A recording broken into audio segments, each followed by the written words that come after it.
कि गौ हत्या बंदी की घोषणा करेंगे, तब तो हम उनको वोट देंगे तो हमको पाप नहीं लगेगा। और अगर ऐसी किसी पार्टी को आप वोट दे रहे हैं जो गौ हत्या के लिए कोई संकल्प नहीं रखती है, तो निश्चित रूप से आपको गौ हत्या का पाप लगेगा। और लग रहा है बंधुओं, आप समझिए, विचार करिए कि हम 100 करोड़ के लगभग हैं, और 100 करोड़ होकर के अपने मंदिर, हमारा विश्वनाथ मंदिर में, वहीं हम ये 10,000 रोज जाके दर्शन करते हैं, और वहीं हमारी छाती के ऊपर दूसरे लोग बैठ करके हमारे धर्म स्थान को कब्जा किए हुए हैं।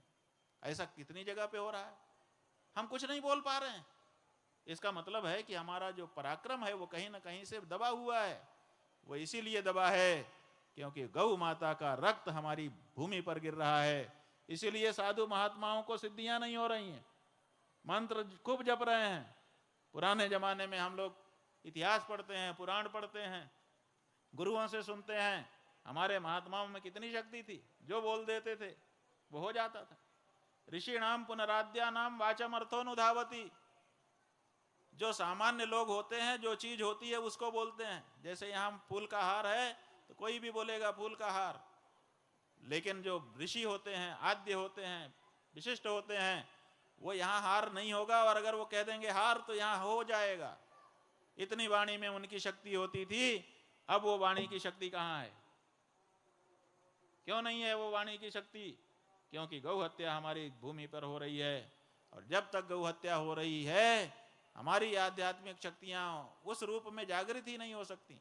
इसलिए हमारी आध्यात्मिक शक्ति को जगाने के लिए भी जरूरी है कि हम गौ हत्या को बंद करें।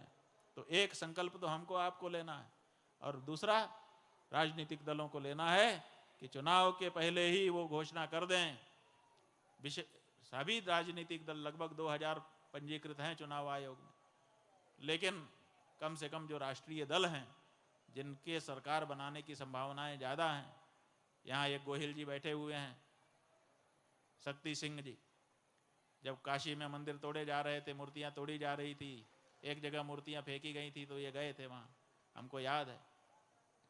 तो ये जो भी राजनीतिक दल हैं, चाहे भाजपा हो, चाहे कांग्रेस हो, चाहे कोई और हो, हम सब दलों से अनुरोध करना चाहते हैं, आज के वालीनाथ जी महाराज के इस स्थान से अनुरोध करना चाहते हैं कि हमारे मन में इस बात की बड़ी पीड़ा है कि हमारी पूजनीय गौ माता को आप पीड़ा दे रहे हैं।